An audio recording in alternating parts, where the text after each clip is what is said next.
வணக்கம். ஸ்ரீ பகவான் ஜோதிடம் ஃபேஸ்புக், யூடியூப் மற்றும் இன்ஸ்டாகிராம் நேயர்களுக்கு அன்பு வணக்கம். நான் உங்கள் ஜோதிடர் மணிகண்டன். நம்ம பெரும்பாலும் நிறைய விஷயங்களை பேசிட்டு வந்துட்டுருக்குறோம். நிறைய தகவல்களை, தெரியாத தகவல்களை நம்ம தெரிஞ்சுட்டு வந்துட்டுருக்குறோம். ஸோ அந்த வரிசையில் இன்றைக்கி நம்ம பார்க்க போகிறது நேரடியாக விஷயத்துக்கு வருவோம். அப்போ இன்றைக்கி நம்ம பார்க்க போகிற விஷயம் என்னென்னு கேட்டிங்கன்னா, கன்னி ராசி. கன்னி ராசிக்காரங்களுக்கு எப்படி இருக்கும், அதே மாதிரி தனம் வரவு, அதாவது தனம் ரீதியான பிரச்சனைகளுக்கு உண்டான தீர்வு, குடும்பத்தில் நிம்மதி கிடைக்கணும், எல்லா செல்வம் நமக்கு கிடைச்சி நிம்மதியான வாழ்க்கை எப்படி கிடைக்கணும், எது கிடைக்கிறதுக்கு என்ன செய்யணும், அப்படிப்பட்ட விஷயத்துக்கு நம்ம எதை செய்யணும் அப்படிங்கிறத நம்ம தெளிவாக இந்த விஷயங்களை தெரிஞ்சுக்கலாம். அதே மாதிரியான இன்றைக்கி கிரகநிலைகள் எப்படி இருக்குது, அதே மாதிரி கன்னிராசிக்காரங்களுக்கு இன்றைக்கி நேர காலம் எப்படி இருக்குது அப்படிங்கிறதையும் நம்ம தெரிஞ்சுக்கலாம். அப்போ பொதுவான பலன்கள் இன்றைக்கி கேட்டது போக இன்றைக்கி பொது பலன்கள் தாண்டி நமக்கு நேரடி பலன்கள் என்ன கிடைக்கும், நமக்கு சரியான பலன்கள் எதை செஞ்சால் எப்படி கிடைக்கும் அப்படிங்கிறத இன்றைக்கி நீங்கள் தெரிஞ்சுக்க போகிறீங்க. அப்போது கன்னி ராசிக்காரங்களுக்கு இன்றைக்கி நேரம் எப்படி இருக்குன்னு கேட்டிங்கன்னா, கண்டக சனி நடக்குது. முதல்ல பெரும்பாலும் சனி பகவானை பார்த்து நம்ம எல்லாரும் பயப்படக்கூடிய ஒரு விஷயங்கள் 7 சனி, கண்டக சனி, அர்த்தாஷ்டம சனி, இந்த மாதிரி பல வகைகள், ஒரு சில வகைகள் இருக்குது.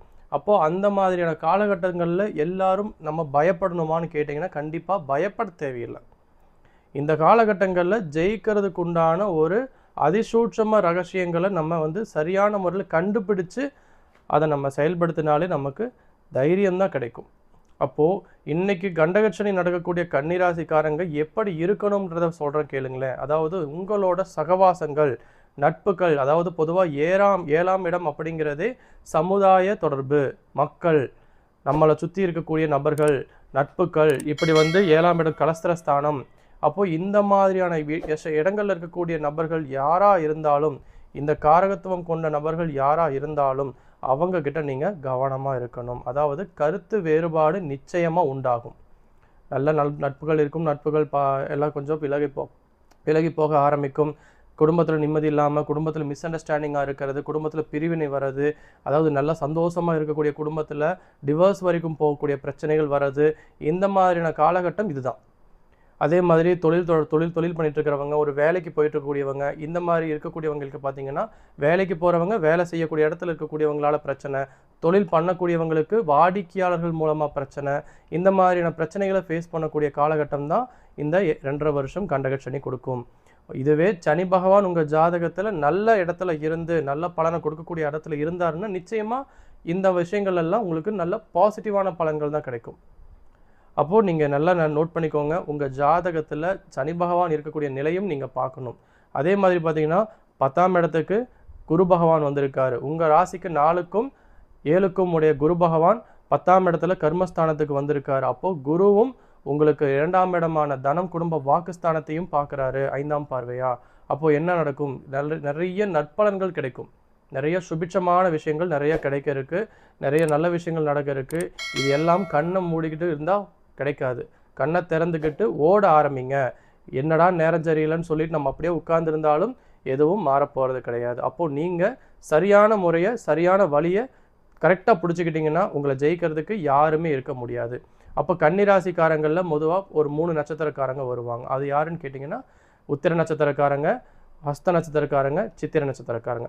அப்போது இந்த உத்திரம், ஹஸ்தம், சித்திரை, இந்த 3 நட்சத்திரக்காரங்களும் என்னென்ன செஞ்சால் வாழ்க்கையில் ஒரு நல்ல ஒரு சுபிட்சம், ஒரு சந்தோஷம் கிடைக்கும் அப்படின்னு கேட்டிங்கன்னா, முதல்ல உத்திரம் நட்சத்திரக்காரங்க என்ன செய்யணும், அதாவது கை சின்னம்.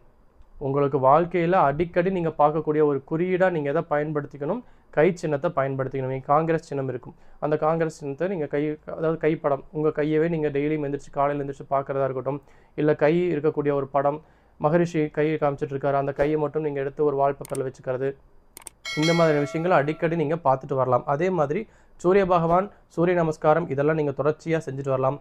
அதே மாதிரி திருவாரூரில் இருக்கக்கூடிய ராஜதுர்கை கோவில், அந்த ராஜதுர்கை கோவிலில் ராகு பகவான் கிட்ட தான் அந்த ஒரு எனர்ஜி இருக்குது. அதாவது உங்களுக்கு தனம், நிறைய சுபிட்சமான விஷயங்களை கொடுக்கக்கூடிய அந்த மறைமுகமான எனர்ஜி அப்படிங்கிறது அந்த ராகு பகவான் கிட்ட இருக்குது. அப்போ நீங்கள் அந்த இடத்துக்கு போயிட்டு அதிகமான வழிபாடுகள் செஞ்சுட்டு வாங்க. அட்லீஸ்ட் ஒரு 2 மணி நேரம் அந்த இடத்துல நீங்கள் டைம் ஸ்பெண்ட் பண்ணிட்டு வாங்க.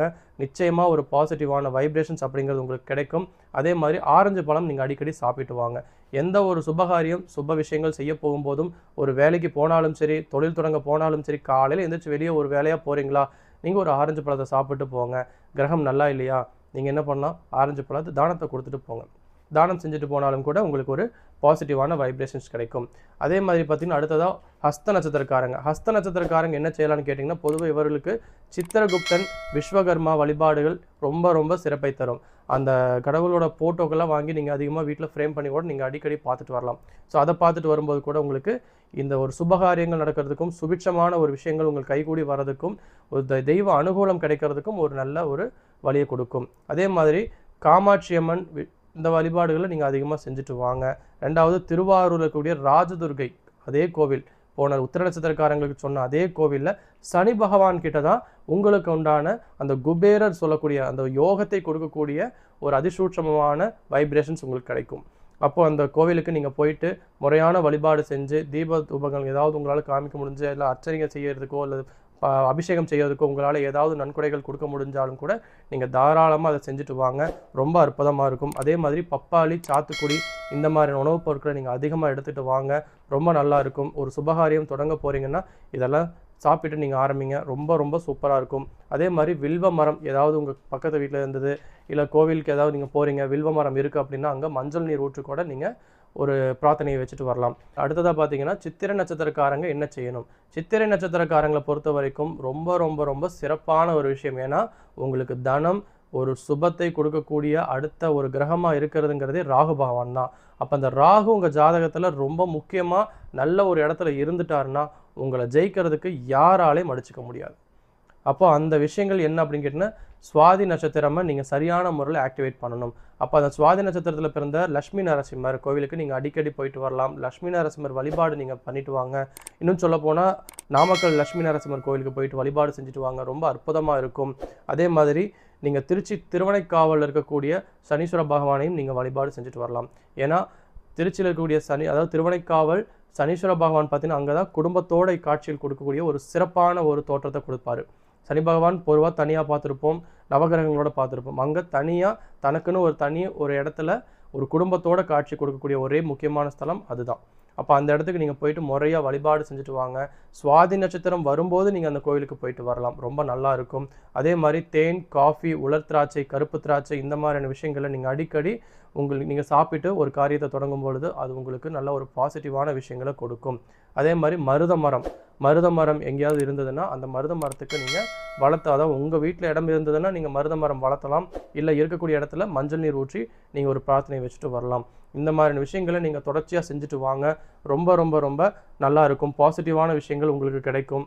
நிறைய அற்புதமான ஒரு ரகசியங்கள் எல்லாம் உங்களுக்கு மறைஞ்சு இருக்கு உங்கள் ஜாதகத்தில். அப்போ அது என்னன்னு தெரிஞ்சுக்கணும். நீங்கள் உங்கள் ஜாதகத்தில் உங்கள் கிரகபலம் எப்படி இருக்குது, உங்கள் கிரகங்கள் எதை செய்யும், எந்த கிரகத்தை நம்ம தொட்டால் நமக்கு ஒரு நல்ல ஒரு அற்புதமான பலன்களை கொடுக்கும், எந்த கிரகத்தை நம்ம தொடக்கூடாது, எந்த கிரகத்தை நம்ம ஆக்டிவேட் பண்ணக்கூடாது, இப்படியான ரகசியங்கள் எல்லாம் நீங்கள் தெரிஞ்சுக்கணும்னா கண்டிப்பாக உங்கள் ஜாதகத்தை நீங்கள் சரியான முறையில் ஆய்வு செஞ்சு அதற்குண்டான பலன்களை நீங்கள் தெரிஞ்சுக்கோங்க. இல்லை உங்கள் ஜாதகத்தில் ஏதோ சந்தேகம் இருக்குது அப்படின்னு நினச்சிங்கனாலும் கூட நேரடியாக கான்டாக்ட் பண்ண நினச்சினாலும் நீங்கள் நேரடியாக வந்து பார்க்கலாம். இல்லை ஆன்லைன்லேயே பார்த்துக்கலாம்னு நினச்சிங்கனாலும் கூட நம்பர் இருக்குது. நீங்கள் வாட்ஸ்அப்பில் உங்கள் ஜாதகத்தை அனுப்பி வைக்கலாம். அனுப்பி வச்சுட்டு உங்களுக்கு ஒரு டைம் ஃபிக்ஸ் பண்ணி சொல்லுவேன். அந்த டைமுக்கு உங்கள் ஜாதகத்தை பற்றி முழுசாக நீங்கள் ஆராய்ஞ்சு என்ன தெரிஞ்சுக்கணுமோ நம்ம தெரிஞ்சுக்கலாம். இது வரைக்கும் இந்த வீடியோ பார்த்துட்டு இருக்கிறவங்க யாராவது சப்ஸ்கிரைப் பண்ணாமல் இருந்தீங்கனாலும் கூட சப்ஸ்கிரைப் பண்ணிக்கோங்க.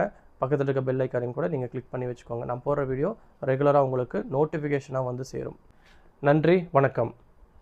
பகவான் ஆன்மீக ஜோதிட நிலையம். பல சித்தர்களின் ஆசியை பெற்ற பண்டிட் சிவராமன் ஜோதிடர் அவர்களின் வழிவந்த ஜோதிடர். திருமணமாகி பல நாட்களாகியும் குழந்தை இல்லை என்று கவலைப்படுகிறீர்களா? மனைவிக்கு கர்ப்பப்பையில் பிரச்சனையா? கணவனுக்கு ஆண்மை குறைவா? குலம் விருத்தியடைய வாரிசு இல்லையே என்று வருந்துகிறீர்களா? உங்கள் ஜாதகத்தில் புத்திர தோஷமா? குழந்தையின்மையால் குடும்பத்தில் நிம்மதி இல்லையா? ஏராளமான மருத்துவ செலவுகள் செய்தும் தீர்வு கிடைக்கவில்லையா? இனி எதற்கும் கவலை வேண்டாம். பாரம்பரிய முறைப்படி உங்கள் அனைத்து பிரச்சனைகளுக்கும் எளிதில் தீர்வு காணும் பகவான் ஆன்மீக ஜோதிட நிலையம். உடனே தொடர்பு கொள்ளுங்கள். தொடர்புக்கு 9043953737.